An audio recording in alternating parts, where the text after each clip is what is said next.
नमस्कार दोस्तों, आप सभी का Galaxy classes and defence academy के यूट्यूब चैनल पर स्वागत है। आज हम पढ़ेंगे पदार्थों के सामान्य गुण। क्या पढ़ेंगे आज हम? पदार्थों के सामान्य गुण। पिछले वीडियो में हमने गुरुत्वाकर्षण के बारे में बात की थी और उससे पहले हमने मात्रक, वर्क, पावर, एनर्जी के बारे में डिस्कशन कर लिया था। ठीक है, आज हम नया टॉपिक स्टार्ट कर रहे हैं। टॉपिक का नाम होगा अपना पदार्थों के सामान्य गुण। क्या नाम होगा? पदार्थों के सामान्य गुण। ठीक है, इस टॉपिक के अंदर सबसे पहले हम पढ़ेंगे दाब के बारे में। इसके बारे में पढ़ेंगे दाब के बारे में। इसके बाद में पढ़ेंगे उत्प्लावन बल के बारे में, उत्प्लावक बल के बारे में। फिर पढ़ेंगे हम केशिकात्व के बारे में। और इस टॉपिक के अंदर फिर होगा पृष्ठ नाव, फिर होगा अपना पृष्ठीय ऊर्जा, फिर होगी प्रत्यास्था,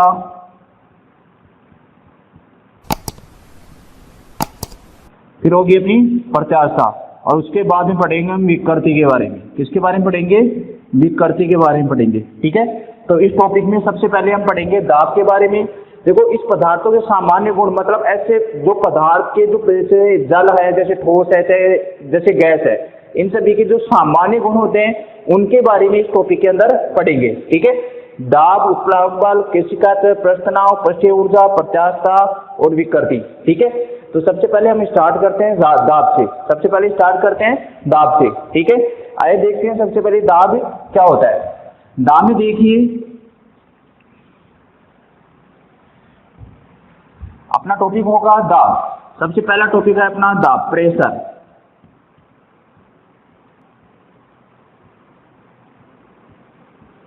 देखिए दाब क्या होता है। ये मान लो कोई सतह है, ये कोई सतह है। ठीक है, इस सतह के ऊपर, और इसका क्षेत्रफल मान लो a है। इसका क्षेत्रफल कितना है? a। और इस सतह के ऊपर यदि मैंने F बल लगाया, तो जो ये सतह है ये क्या महसूस करती है? एक तरह से दबाव। एक तरह से क्या महसूस करती है? दबाव। मतलब इसकी परिभाषा कैसे बनती है? एकांक क्षेत्रफल, इकाई क्षेत्रफल पर आरोपित बल को ही क्या कहते हैं? दाब। देखिए, इसकी परिभाषा बनती है किसी वस्तु के एकांक क्षेत्रफल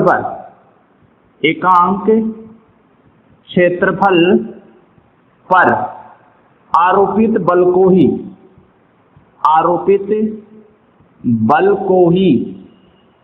दबाव कहते हैं या दाब कहते हैं। दाब कहते हैं। ठीक है, मतलब क्या हुआ? एकांक क्षेत्रफल पर आरोपित बल को ही क्या कहते हैं? दाब कहते हैं। इसका मतलब क्या हुआ? दाब, प्रेशर P बराबर क्या हो गया? बल बटा क्षेत्रफल। क्या हो गया? बल बटा क्षेत्रफल। मतलब क्या हुआ? एकांक क्षेत्रफल पर आरोपित बल ही क्या कहलाता है? दाब। क्या कहलाता है? दाब। ये कोई सतह है, इस पे F बल आरोपित करोगे तो ये क्या महसूस करती है? एक तरह से दाब महसूस करती है। और वो दाब क्या होता है? बल बटा क्षेत्रफल। ठीक है, अब देखिए, ये तो हो गया इसका सूत्र। तो दाब का सूत्र क्या हो गया? बल बटा क्षेत्रफल। इकाई क्षेत्रफल पर लगे हुए बल को क्या कहते हैं? दाब। ठीक है, आगे बात करते हैं इसके मात्रक की। इसका मात्रक होता है, देखिए, बल का मात्रक होता है न्यूटन। बल का मात्रक क्या होता है? न्यूटन। और क्षेत्रफल का मात्रक क्या होता है? कमेंट कीजिए, जवाब दीजिए। क्षेत्रफल का मात्रक क्या होता है? क्षेत्रफल का मात्रक होता है मीटर स्क्वायर। क्या होता है? Metre square. तो दाब का मात्रक क्या हो गया? न्यूटन प्रति मीटर स्क्वायर। और इस न्यूटन प्रति मीटर स्क्वायर को क्या बोलते हैं? पास्कल। क्या बोलते हैं?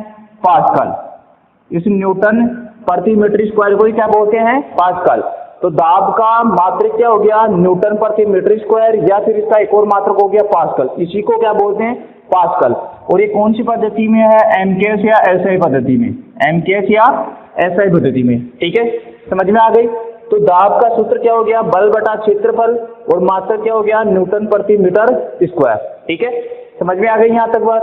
आगे बात करते हैं। देखिए, ये दाब की बात होगी। अब दाब क्या होता है आपका, दाब ये एक तो होता है जैसे वायुमंडलीय दाब, एक हम पढ़ेंगे इसके बाद में द्रव्य दाब के बारे में। एक तो वायुमंडलीय दाब होता है और एक होता है द्रव्य के अंदर दाब के बारे में, ठीक है। तो आइए देखते हैं सबसे पहले इस वायुमंडलीय दाब के बारे में, एटमॉस्फेयर प्रेशर के बारे में। वायुमंडलीय दाब,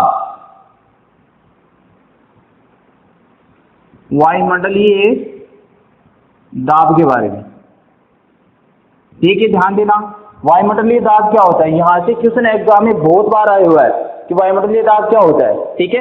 देखिए जैसे वायुमंडलीय दाब होता है धरती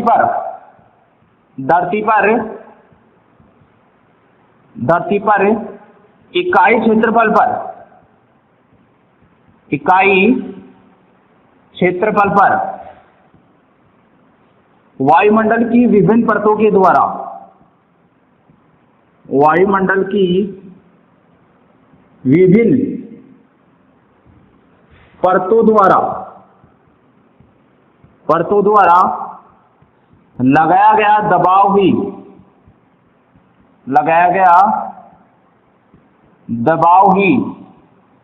क्या कहलाता है, वायुमंडलीय दाब। क्या कहलाता है, वायुमंडलीय दाब कहलाता है, दाब कहलाता है। देखिए इसमें थोड़ा सा थ्योरेटिकल पोर्शन है, थोड़ा थ्योरेटिकल चलेगा इसमें, लेकिन इससे जो थ्योरेटिकल टॉपिक है इसमें थ्योरेटिकल से सबसे ज्यादा क्वेश्चन आते हैं, ठीक है। तो थोड़ा थ्योरेटिकल चलेगा ये टॉपिक अपना। तो वायुमंडलीय दाब क्या होता है, धरती पर इकाई क्षेत्रफल पर वायुमंडल की विभिन्न परतों द्वारा लगाया दबाव ही क्या कहलाता है, वायुमंडलीय दाब कहलाता है, वायुमंडलीय दाब, ठीक है। आपका एक वायुमंडलीय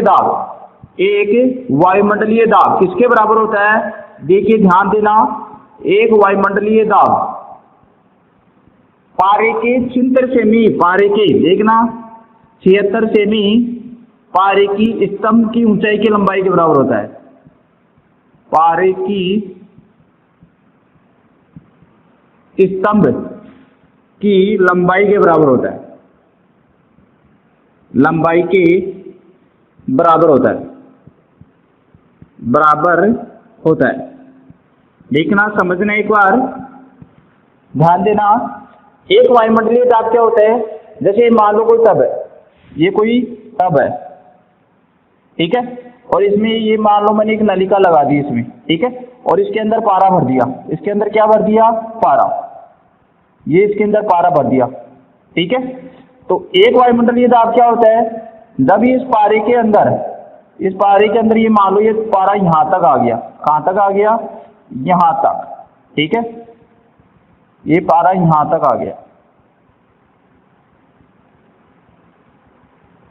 ये लो, ये इसकी सतह से इसकी ये मान लो h ऊंचाई है, कितनी है, h ऊंचाई है, ठीक है।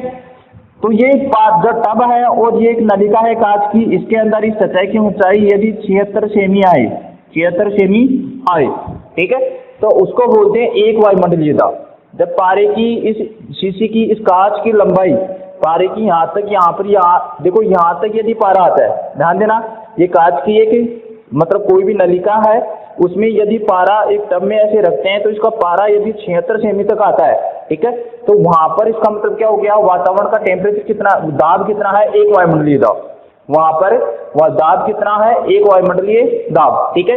तो एग्जाम में बहुत बार पूछा हुआ है एक वायुमंडलीय दाब किसके बराबर होता है, तो पारे के 76 सेमी स्तंभ के बराबर, ठीक है, पारे के 76 सेमी स्तंभ की लंबाई के बराबर क्या होता है, एक वायुमंडलीय दाब। समझ में आ गई यहाँ तक बात। तो यदि ये 76 सेमी आता है तो इसका मतलब वहां पर दाब कितना है, एक वायुमंडलीय दाब, समझ में आई, ठीक है। तो देखिए आगे, एक वायुमंडलीय दाब ये हो गया, ठीक है। इसके अलावा पारे का ये एक वायुमंडलीय दाब है, इसके अलावा इसके अन्य मात्रक,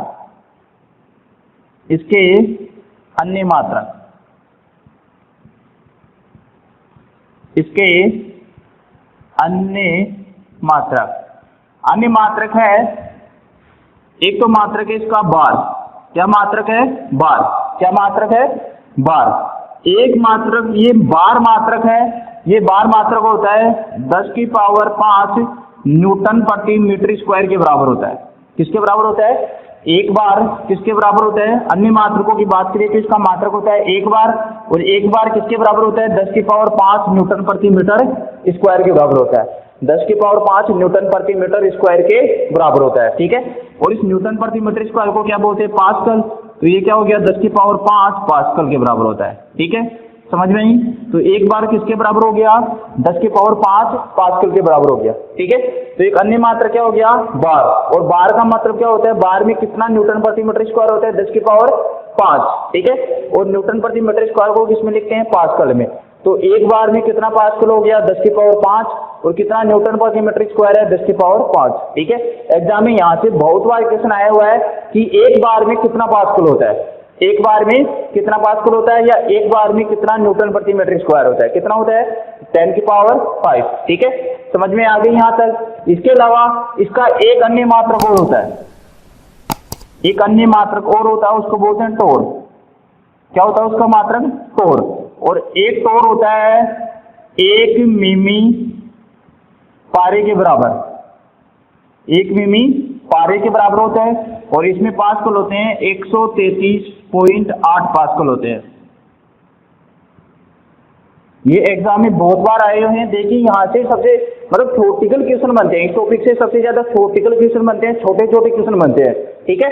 तो मात्रकों में देखो ध्यान देना, अपने पीछे दाब का मात्रक आया था न्यूटन प्रति मीटर स्क्वायर या पास्कल, ठीक है। यहाँ पर अन्य मात्रक का आ गया बार, और बार किसके बराबर होता है, इसके बराबर, ठीक है। एक मात्रक अन्य और आ गया टोर। क्या मात्रक आ गया, टोर। और टोर किसके बराबर होता है, 1 मिमी पारे के। अब ये चीज एग्जाम में आई हुई है कि एक टोर किसके बराबर होता है, 1 मिमी पारे के बराबर, मतलब पारे की ऊंचाई कितनी होगी 1 मिमी, ठीक है।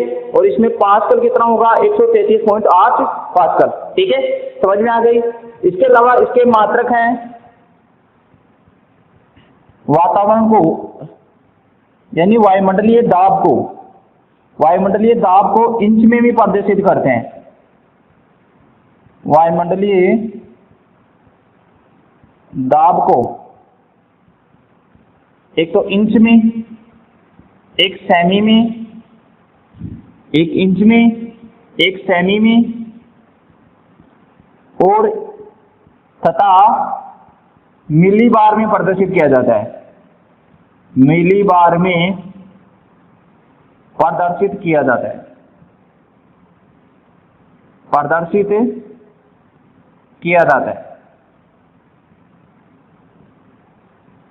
ध्यान देना, वायुमंडलीय दाब को इंच में, सेमी में तथा मिली बार में प्रदर्शित किया जाता है, ठीक है। तो यहां पर मैं लिख रहा हूं एक वायुमंडलीय दाब, एक वायुमंडलीय दाब एटमॉस्फेयर प्रेशर बराबर होता है, इंच में बोले तो 29.92 सेमी। ध्यान रखना हमेशा, इंच में बोले तो 29.92 इंच, समझ में आई।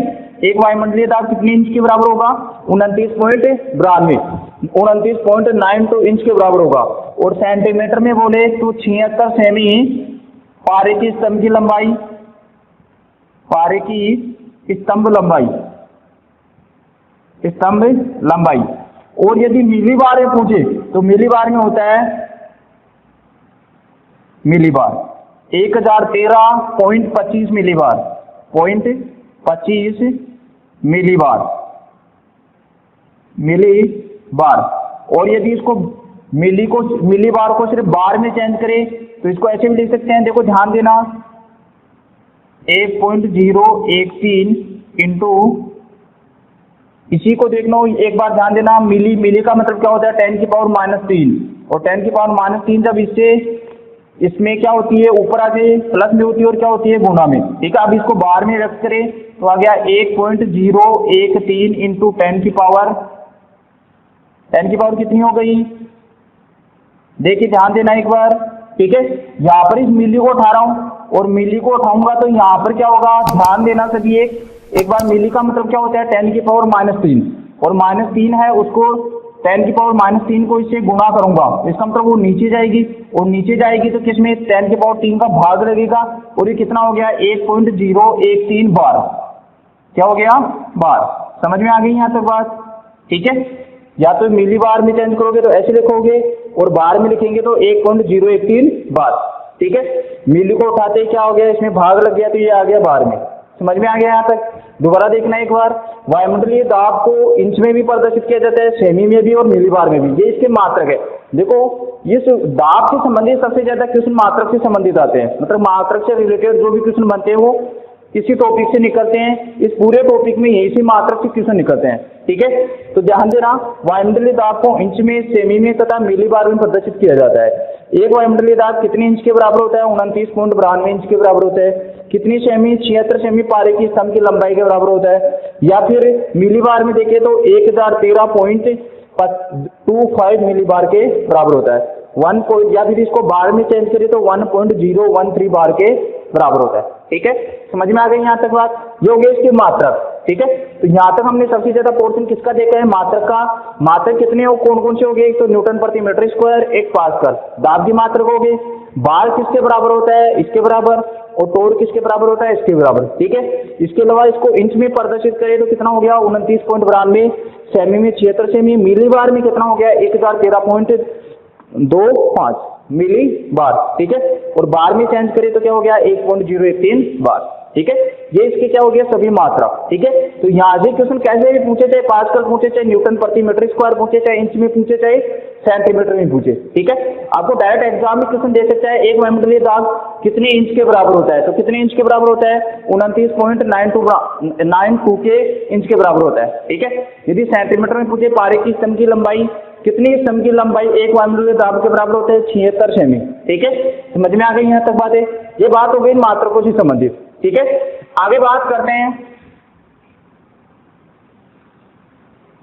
वायुमंडलीय दाब को किससे मापा जाता है?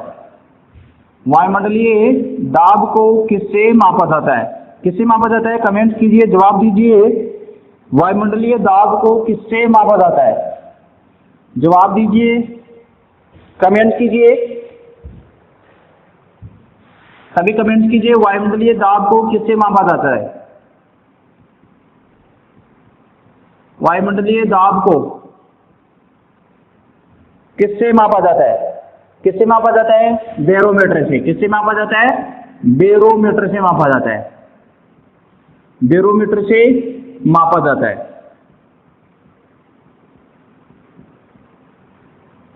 वायुमंडलीय दाब को किससे मापा जाता है? बैरोमीटर से मापा जाता है, ठीक है। अब बैरोमीटर की खोज किसने की? ये आप मुझे कमेंट्स कीजिए, जवाब दीजिए। बैरोमीटर की खोज किसने की थी? आप कमेंट्स करना सभी, ठीक है। बैरोमीटर की खोज किसने की थी, ठीक है। अब बात करते हैं वायुमंडलीय दाब को बैरोमीटर में मापा जाता है। तो बैरोमीटर में क्या होता है? जब बैरोमीटर के अंदर इसकी पारे की, ध्यान देना, बैरोमीटर में यदि ग्राफ अचानक से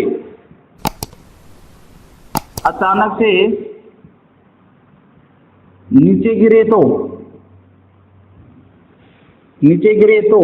किसकी संभावना होती है? आंधी या तूफान आने की संभावना होती है। इसकी 3 कंडीशन होती है। देखिए ध्यान देना, इसकी 3 कंडीशन होती है। एक कंडीशन तो क्या होती है? जब बैरोमीटर की जो सुई है वो एकदम से नीचे आ जाए, इसका मतलब क्या हुआ? या तो आंधी आएगी या तूफान आएगा, यदि बैरोमीटर की सुई धीरे धीरे नीचे आती है, इसका मतलब क्या होता है? बरसात की संभावना होती है कि बरसात आएगी, ठीक है। और यदि बैरोमीटर की सुई धीरे धीरे ऊपर जाती है, इसका मतलब क्या होगा? कि मौसम साफ रहेगा, ठीक है। तो इसकी 3 स्थितियां बनती है। पहली स्थिति है बैरोमीटर में यदि ग्राफ या सुई अचानक से नीचे गिरे तो आंधी में तूफान की संभावना रहती है।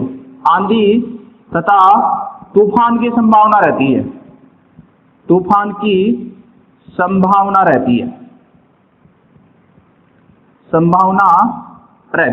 ठीक है। दूसरी कंडीशन क्या बन गई? यदि धीरे धीरे नीचे आए तो किसकी संभावना आती है? नीचे आई तो बरसात की संभावना रहती है, बारिश की संभावना रहती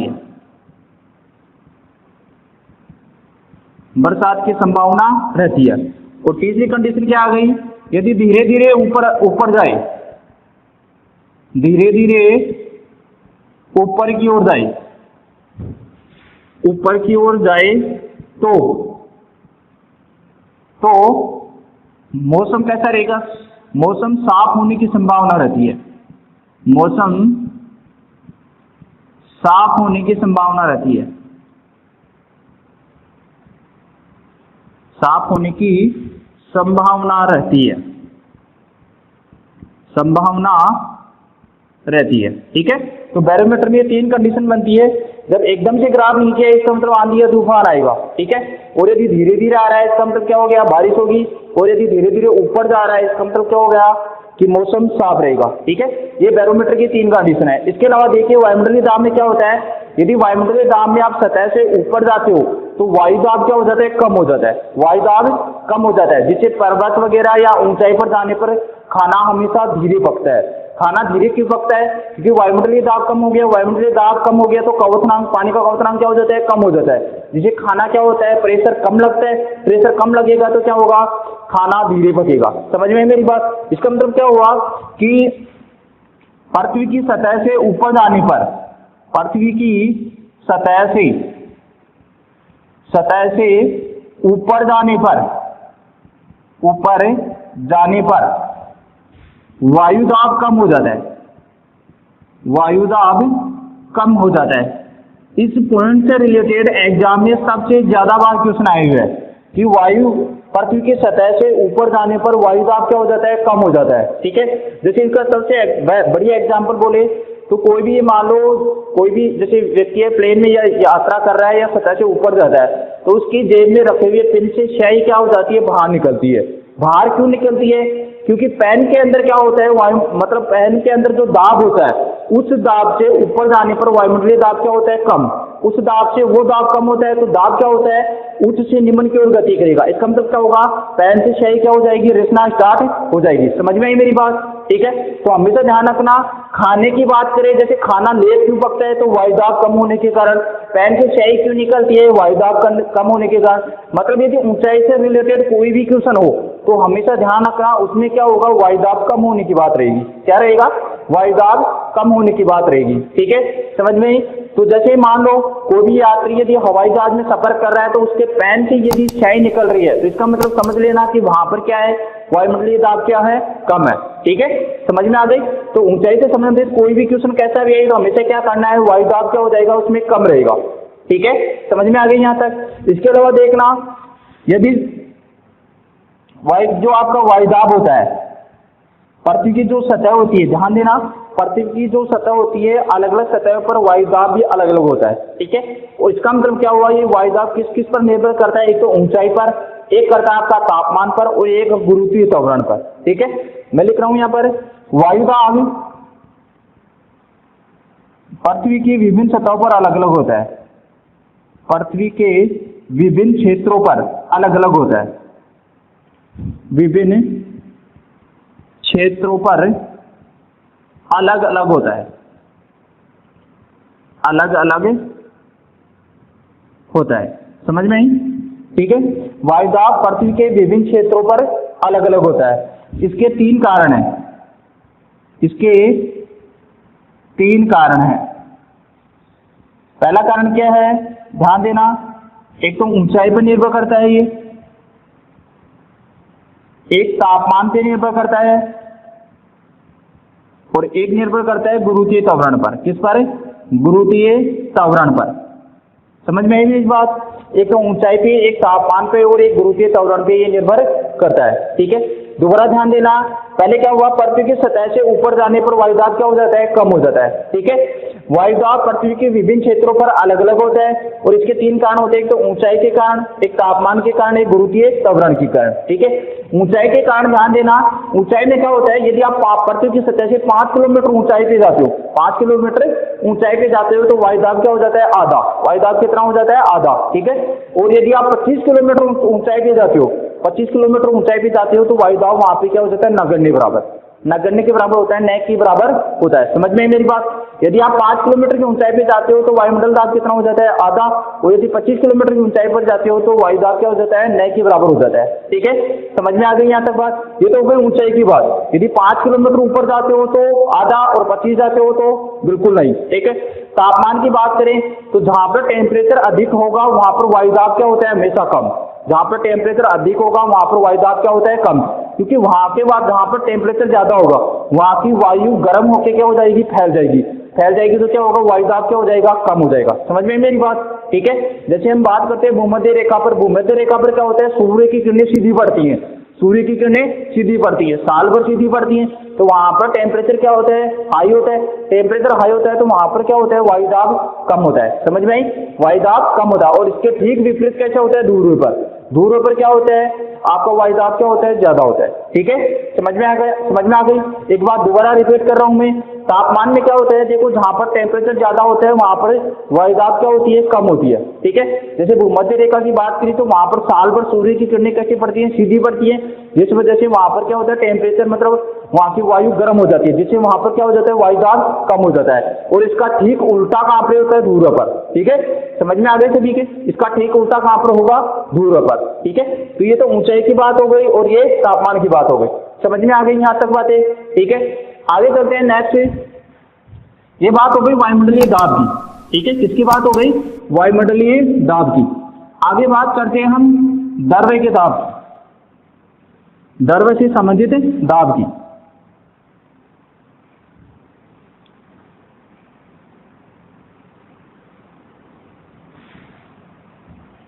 नेक्स्ट है द्रव्य दाब की, लिक्विड प्रेशर की। ठीक है, लिक्विड प्रेशर में देखो लिक्विड प्रेशर क्या होता है? ठीक है, द्रव्य के अंदर द्रव्य के कणों के द्वारा लगाया गया दाब भी क्या होता है? द्रव्य दाब। पहली बात हो। ठीक है, द्रव्य दाब क्या हो गया? द्रव्य के अंदर द्रव्य के कणों के द्वारा, द्रव्य के कणों के द्वारा लगाया गया दाब ही द्रव्य दाब कहलाता है। द्रव्य दाब कहलाता है। द्रव्य के अंदर द्रव्य के कणों के द्वारा लगाया गया दाब ही क्या होता है? द्रव्य दाब होता है। ठीक है, आपका जो द्रव्य दाब है, द्रव्य दाब बर्तन की गहराई h, गुरुत्वीय त्वरण g तथा द्रव्य के घनत्व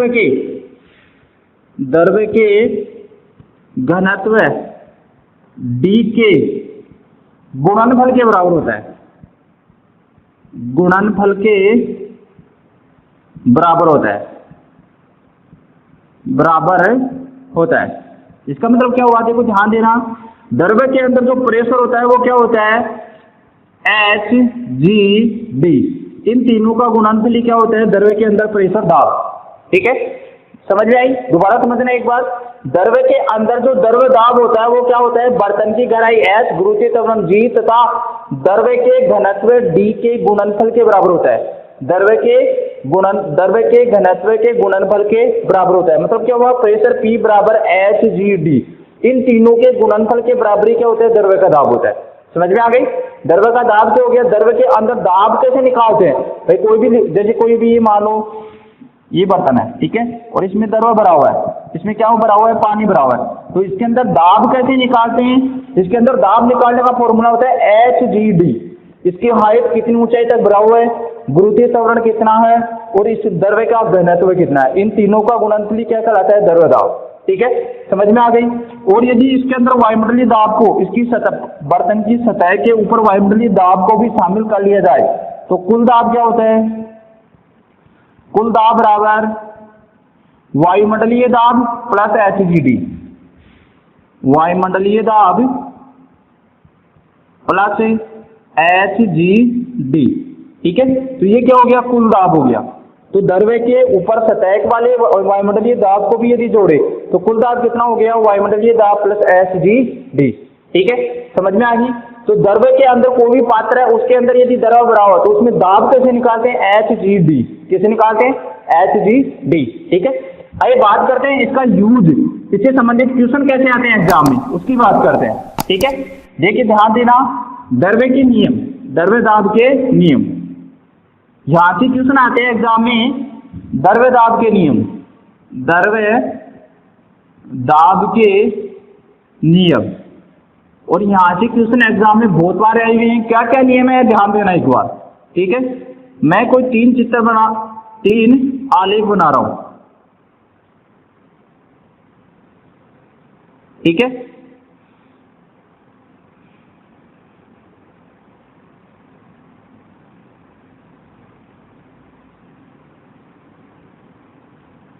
यहां से देखो एग्जाम में क्वेश्चन बहुत बार आए हुए हैं। ठीक है, तो समझना इस बात को अच्छे से।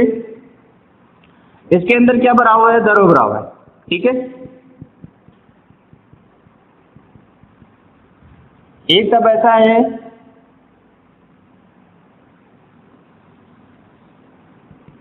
और इसके अंदर द्रव्य के अणु है ये। ठीक है,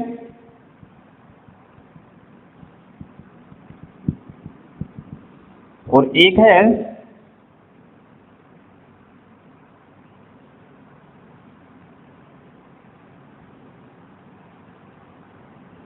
समझना, देखना एक बार,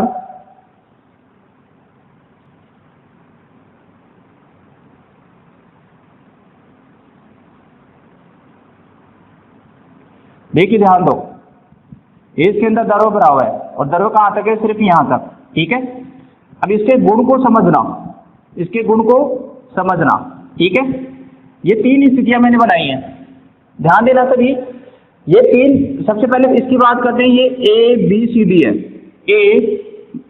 ABC और D। ठीक है, ये मान लो कोई गिलास है या कोई भी मान लो बर्तन है, उसमें मैंने 4 छेद कर दिए, 1 नंबर, 2 नंबर, 3 नंबर और 4 नंबर। ठीक है, अब द्रव्य के दाब की जो नियम है हम इससे सीखेंगे। क्या नियम है, बोलो सबसे ज्यादा दूरी पर कौन से नल के द्वारा, ये नल मान लो। ठीक है, कौन से नल के द्वारा पानी जाएगा, अधिकतम दूरी तक फेंकने वाला नल कौन सा होगा, कमेंट कीजिए, जवाब दीजिए। अधिकतम दूरी तक पानी फेंकने वाला नल कौन सा होगा, कमेंट कीजिए, जवाब दीजिए। इसका मतलब कौन सा होगा, देखिए ध्यान देना, ए। कौन सा होगा, ए कैसे हुआ, ध्यान देना, इस पर क्या होता है, ऊंचाई हाइट है एच मान ली मैंने। ठीक है, गुरुत्वीय त्वरण जी काम कर रहा है और पानी का घनत्व है इसके अंदर डी है। ठीक है, इससे क्या हो रहा है, पानी की हाइट ज्यादा है, प्रेशर ज्यादा है, इसका मतलब क्या हुआ, प्रेशर ज्यादा है, जितनी ज्यादा हाइट होगी उतना ज्यादा उस पर क्या पड़ेगा, दबाव पड़ेगा, और दबाव ज्यादा पड़ेगा तो इसका मतलब क्या हुआ, इससे पानी अधिकतम दूरी पे जाके गिरेगा। इसका मतलब क्या हुआ, दाब बर्तन की गहराई पर निर्भर करता है, बर्तन की गहराई पर निर्भर करता है, पहली बात तो निर्भर करता है। ठीक है, और ये एसएससी में क्वेश्चन भी आया हुआ है, एसएससी में ऐसा कैसा क्वेश्चन आया हुआ है, कौन से बिंदु के द्वारा, कौन से ये 4 नल है, कौन से नल के द्वारा पानी अधिकतम दूरी पर जाएगा, तो कौन सी नल के द्वारा, ए नल के द्वारा। ठीक है, ये एसएससी में ऐसा कैसा क्वेश्चन आया हुआ है कि ए नल के द्वारा अधिकतम दूरी पर पानी जाएगा, क्योंकि जो दाब होता है वो बर्तन की गहराई पर निर्भर करता है कि कितनी गहराई पर नल है। ठीक है, और यदि बिंदु तीनों हो, तीनों बिंदु ही समान ऊंचाई पे स्थित हो, देखो समान ऊंचाई पे स्थित है द्रव्य से। ठीक है, तो इन जो जल के जो अणु है इन पर दबाव क्या लगेगा, समान, दबाव क्या लगेगा, समान। तो समान ऊंचाई पर, समान ऊंचाई पर दबाव भी समान होता है, समान होता है। ठीक है, समझ में आ गई, मतलब समान ऊंचाई पे यदि कोई अणु है, कोई नल है, कोई कुछ भी हो, तो उन पे दबाव भी क्या होगा, समान होगा। ठीक है, और यदि बात करें इसकी, ठीक है, देखो ध्यान देना, इसकी स्थिति में, इसके अंदर भी दोनों तीनों एक ही रेखा में है, तीनों के अंदर एक ही तल में। इसका मतलब क्या हुआ, आपका जो पानी होता है वो बर्तन के आकार तथा आकृति पर निर्भर नहीं करता है। इसका मतलब क्या हुआ, आकार चाहे गोल हो, चाहे टेढ़ा हो, चाहे कैसा भी हो, ठीक है, उस पर निर्भर नहीं करता है। ये सिर्फ किस पे ऊंचाई करता है, ऊंचाई पे निर्भर करता है। किस पे निर्भर करता है, ऊंचाई पर निर्भर करता है। ठीक है, समझ में आएगी। देखो सब में समान, लगभग क्या हुआ, सब में समान ऊंचाई एच तक पानी भर रहा है। ठीक है, समझ में आ गई क्या बात। इसमें मतलब क्या हुआ कि जो भी आपका बर्तन है उसके आकार पर पानी निर्भर नहीं कर रहा है। ठीक है, तो इसमें क्या हो गया, आकार व आकृति पर निर्भर नहीं करता है, आकार व आकृति पर निर्भर नहीं करता है, निर्भर नहीं करता है। इस पर जो दाब काम करता है वो सिर्फ किसके अकॉर्डिंग काम करता है, ऊंचाई के अकॉर्डिंग। जो पानी पर दाब काम करेगा, पानी के दाब की बात हो रही है, तो पानी के जो पानी मान लो या कोई भी लिक्विड मान लो, उस पर जो दाब हो रहा है वो दाब किसके अकॉर्डिंग लगेगा, वो हाइट के अकॉर्डिंग। ठीक है, ऊंचाई के अकॉर्डिंग। यदि ऊंचाई इतनी है, इसकी ऊंचाई इतनी है, तो इसमें भी आपका दरवा इतना ही भरेगा और इसमें भी इतना ही भरेगा। ठीक है, समझ में आई मेरी बात। ये तीनों की ऊंचाई लेवल सेम रहेगा हमेशा, तीनों का लेवल क्या रहेगा, सेम रहेगा। ठीक है, वो आकार में आकृति पर निर्भर कभी भी नहीं करेगा। समझ में आ गई बात। ठीक है, तो क्या हुआ, तीन बातें हो गई दरवे के दाब के नियम से। पहली बात तो क्या हो गई, दाब बर्तन की गहराई पर निर्भर करता है। किस पर निर्भर करता है, बर्तन की गहराई पर निर्भर करता है। दूसरा हो गया समान ऊंचाई, मतलब ऊंचाई समान है तो दबाव भी समान होता है, ऊंचाई समान है तो दबाव भी हमेशा क्या रहेगा, समान। और एक तीसरी बात क्या हो गई, ये आकार व आकृति पर निर्भर किसी भी हालत निर्भर नहीं करेगा, आकार व आकृति पर निर्भर नहीं करेगा। ठीक है, तीनों बातें समझ में आ गई, जो हो गई द्रव्य दाब के नियम से संबंधित बातें। ठीक है, तो ध्यान रखना हमेशा ये एसएससी में क्वेश्चन ऐसा कैसा आया था। और यदि आकार में आकृति की बात करें तो हमेशा ध्यान रखना द्रव्य दाब आकार में आकृति पर निर्भर नहीं करता है। ठीक है, आगे चले, आगे बात करते हैं, आगे बात करते हैं दो क्वेश्चनों की। दो क्वेश्चन हैं, न्यूमेरिकल टाइप के हैं, उन क्वेश्चनों की बात करते हैं। उससे पहले एक दो क्वेश्चन और करते हैं। ठीक है, देखिए ध्यान देना, कमेंट करना, जवाब देना। साबुन के बुलबुले के अंदर, बुलबुले के अंदर वायुदाब, कमेंट करना, जवाब देना। पहला ऑप्शन है साबुन के बुलबुले के अंदर वायुदाब वायुमंडलीय दाब से कम होगा, वायुमंडलीय दाब से कम होगा। दूसरा ऑप्शन है वायुमंडलीय दाब से अधिक होगा। तीसरा ऑप्शन है वायुमंडलीय दाब के बराबर होगा। और चौथा ऑप्शन है नन। जवाब दीजिए, कमेंट्स कीजिए। साबुन के बुलबुले के अंदर वायुदाब, साबुन के बुलबुले के अंदर वायुदाब वायुमंडलीय दाब से कम होगा, अधिक होगा, बराबर होगा या नन। जवाब दीजिए, कमेंट्स कीजिए सभी। साबुन के अंदर, साबुन का जो बुलबुला है वो, उसके अंदर जो वायुदाब होता है वो वायुमंडलीय दाब से कम होगा, अधिक होगा या बराबर होगा। कमेंट कीजिए, जवाब दीजिए सभी।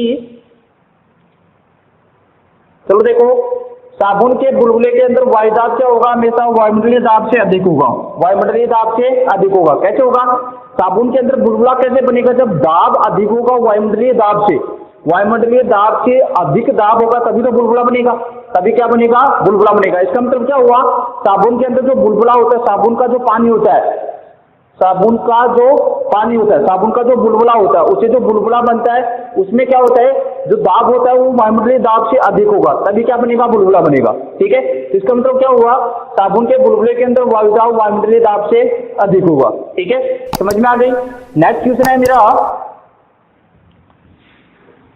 नेक्स्ट क्वेश्चन है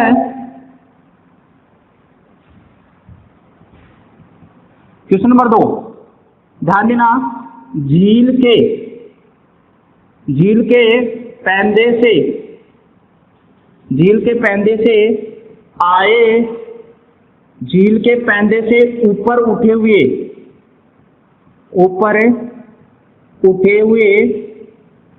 बुलबुले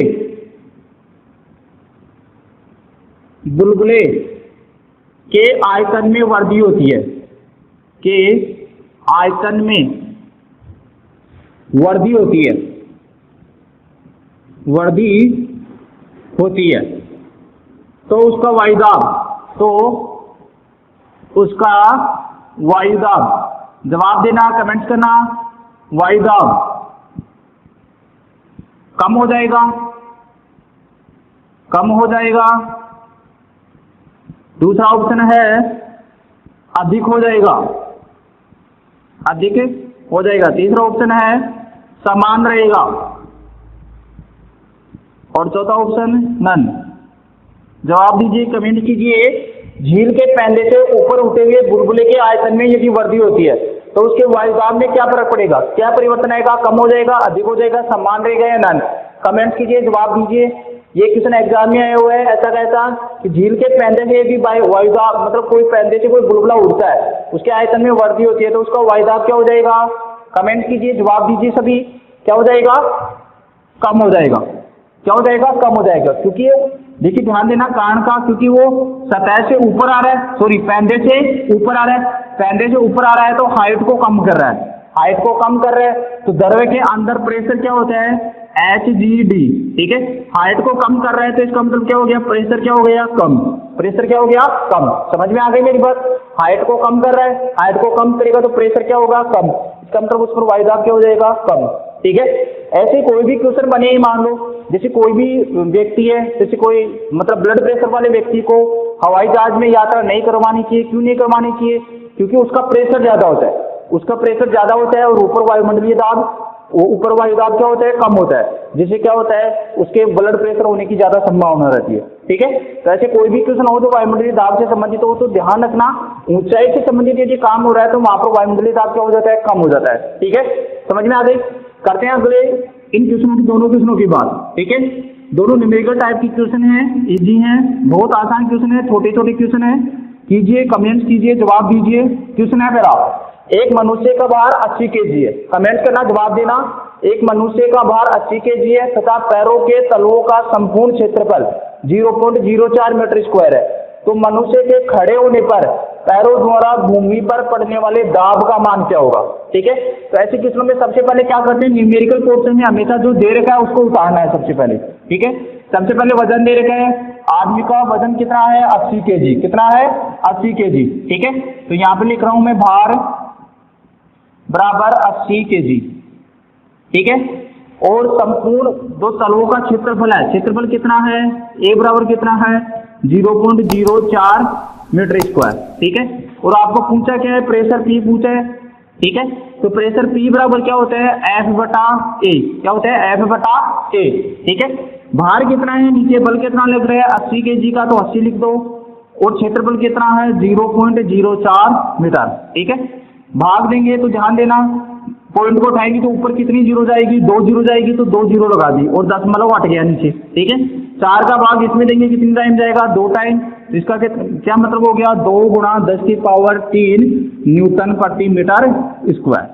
ठीक है, समझ में आ गई। कुछ नहीं किया, देखो ध्यान देना, मनुष्य का भार 80 kg है, पैरों के तलवों का क्षेत्रफल इतना है, तो दबाव कितना होगा, दाब कितना होगा, भार कितना है, बल कितना है 80 kg, ए कितना है 0.04 मीटर, और दाब ऊंचा है। दाब आपको पता है बल बटा क्षेत्रफल। क्या होता है, बल बटा क्षेत्रफल।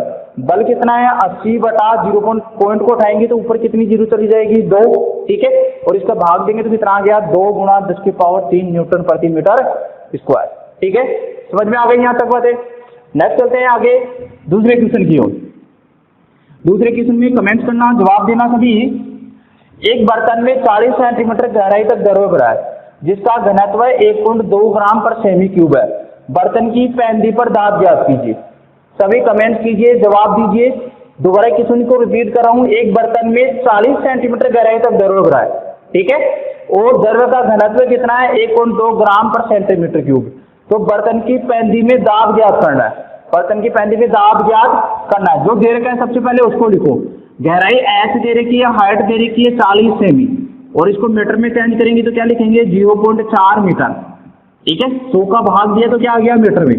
फिर क्या दे रखा है घनत्व डी, और घनत्व डी कितना दे रखा है 1.2 ग्राम पर सेमी क्यूब। ठीक है, और इसको ग्राम और सेमी में दे रखा है तो इसको चेंज करेंगे 1.2 गुना, इसको केजी में चेंज करने के लिए कितने से गुणा करेंगे 10⁻³ -3 केजी। 1000 का भाग देंगे, ठीक है, और नीचे क्या है सेंटीमीटर को मीटर में चेंज करेंगे तो 10⁻⁻², ठीक है, और ये लो मीटर और पावर 3, ध्यान देना एक बार, मैंने क्या किया है, ग्राम को केजी में चेंज किया है, ग्राम को केजी में चेंज करेंगे तो 1000 का भाग देंगे, ये लो 1000 का भाग दे दिया। सेंटीमीटर को मीटर में चेंज किया तो कितने का भाग देंगे, 100 का, तो 100 का भाग दे दिया। ठीक है, इसको हल करो तो यहाँ से देखना 1.2 गुणा 10 की पावर -3 और नीचे कितना है 10 की पावर -6। ठीक है, 10 की पावर -6 को ऊपर ले जाएंगे तो कितनी हो गई, 1.2 गुणा 10 की पावर 3 kg पर मीटर क्यूब। ठीक है, और आपका गुरुत्वीय त्वरण G बराबर कितना है, 9.8 मीटर प्रति सेकंड स्क्वायर। ठीक है, तो प्रेशर P बराबर क्या होगा, HGD। ठीक है, हमने अभी पढ़ा है प्रेशर, द्रव्य के अंदर प्रेशर क्या होता है, HGD। H कितना है, हाइट कितनी है 0.4, G कितना है 9.8। ठीक है, और D कितना है 1.2 गुणा 10 की पावर 3। ठीक है, इन सबको गुणा करना है तो 1248, ये तो कितना हो गया 0.48, 12 को इस 4 से गुणा किया तो कितना हो गया 0.48 गुणा अब 9.8 और ये हो गया 10 की पावर 3, 9.8 और इसको गुणा कर लो 48, कितना हो गया 76 और इसको गुणा करेंगे तो 32, 3 36 और 3 39। ठीक है, 4 8 16 और 4 कितने के बाद में है इसका, तो इसका मतलब हो गया 4.684 इंटू 10 की पावर 3। ठीक है, न्यूटन प्रति मीटर स्क्वायर। ठीक है, समझ में आई मेरी बात, दोबारा ध्यान देना। सबसे पहले बर्तन में गहराई दे रखी है, एच दे रखी है 40 सेंटीमीटर, मीटर में चेंज करने के लिए 100 का भाग दिया।